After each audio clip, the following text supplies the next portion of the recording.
السلام عليكم ورحمة الله وبركاته. النهاردة مع بعض فيديو تطبيق جديد. الحكمة بتقول يا صاحبي، لو الفلوس بتيجي بسهولة غالبا هتخرج منك أسرع من التوك توك لما يشوف اللجنة. السؤال بقى، هل تطبيقات القروض السريعة فعلا بتنقذ ناس ولا بتخليهم في دوامة أقساط ورا أقساط؟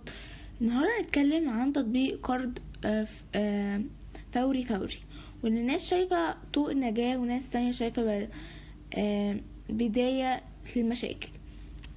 في فيديو النهاردة هكمل لك بقية الجملة دي. هل التطبيقات دي بتساعدك فعلا ولا بتستغلنا؟ يلا بينا. بص يا سيدي، احنا في زمن بقى فيه موبايل بيعمل كل حاجة، تطلب اكل، تدفع فواتير، تتبع فلوسك، وحتى تستلف وانت قاعد على الكنبة. وفكرة تطبيقات القروض اصلا جت عشان الناس اللي محتاجة مبلغ سريع من غير مشاوير بنوك وتعقيدات وورق وضمانات وكلام كبير. ودي بصراحة ميزة قوية جدا، خصوصا لو عندك ظرف مفاجئ او محتاج يقفل الالتزام بسرعة. تطبيق قرض فوري بيشتغل بفكرة بسيطة جدا. تنزل تطبيق، تعمل حساب، تدخل بياناتك، ترفع شوية اوراق زي البطاقة احيانا، وبعدها التطبيق يرجع يطلب لو اتوافق عليه، ينزل لك مبلغ قرض. والفكرة اللي بيبيعها للتطبيق مستخدم انه سريع وسهل ومش محتاج اجراءات مرعبة زي البنوك التقليدية. من خلال معلومات المشتري عن تطبيقات القروض المشابهة في مصر، اغلبها بتقدم مبلغ صغير الى متوسط وفترات تسديد قصيرة نسبيا، مع الفايدة والرسوم. الخدمة بتختلف حسب المبلغ ومدة التسديد. بعض التطبيقات بتشتغل في دول معينة زي مصر أو دول عربية وأفريقية حسب الشركة المطورة وسياسة التمويل. وبعض التطبيقات بتلعن عن سرعة أو موافق وتحويل الفلوس خلال وقت قصير. نيجي بقى للحقيقة اللي محدش بيحب يقولها.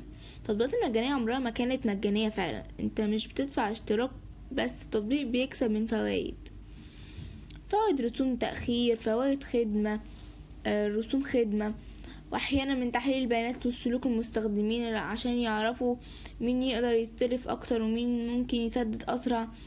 وبعض التطبيقات كمان كل ما تستخدمها اكتر كل ما تدخل في دايرة قروض متكررة تخليك ترجع تاني وتالت. ده السر ان الشركات دي بتصرف ملايين على الاعلانات. اما عن اراء المستخدمين على جوجل بلاي، فالموضوع في الوضع دايما منقسم للنصين. في نص بيشكر في السرعة وسهولة الاستخدام وان التطبيق انقذهم في ظروف صعبة، وناس تانية بتشتكي من ارتفاع المصاريف او مبلغ اللي بيوصل اقل من المتوقع بسبب الخصومات والرسوم. وكمان في تعليقات على تطبيقات تمويل وشبهها بتشتكي من تحديثات ومشاكل التقنية والخدمة خدمة العملاء احيانا. وعشان تستخدم اي تطبيق قروض بشكل صح لازم تبص للقرض كأنه مسكان مش علاج دايما، مساكنة مش علاج دايما. يعني ما تستلفش عشان يعني ايه حاجات تافهة ورفاهية، او عشان تجري تسديد قرض قديم بقرض جديد.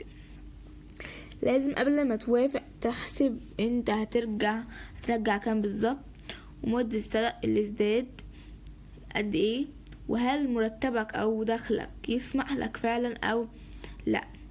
واوعى توافق على صلاحيات غريبة في الموبايل من غير ما تفهمها.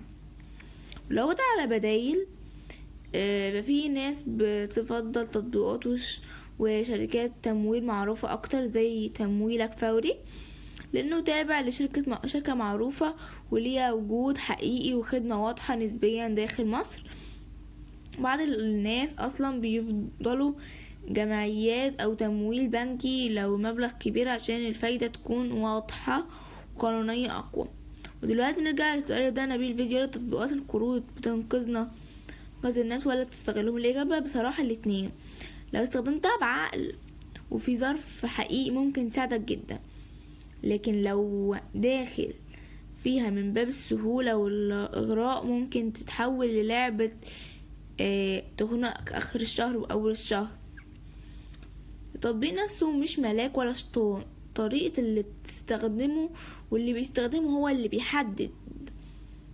بيحدد هتكسب ولا هتخسر. لو الفيديو ده عجبك متفق او مختلف مع كلامي قولي رأيك في التعليقات واعمل لايك.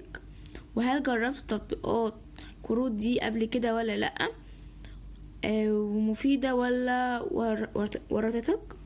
متنساش تعمل لايك واشترك بالقناة عشان يوصلك كل تطبيقات اللي الناس بتستخدمها ونقول مميزاتها وعيوبها من غير تجميل ولا تهويل. سلام.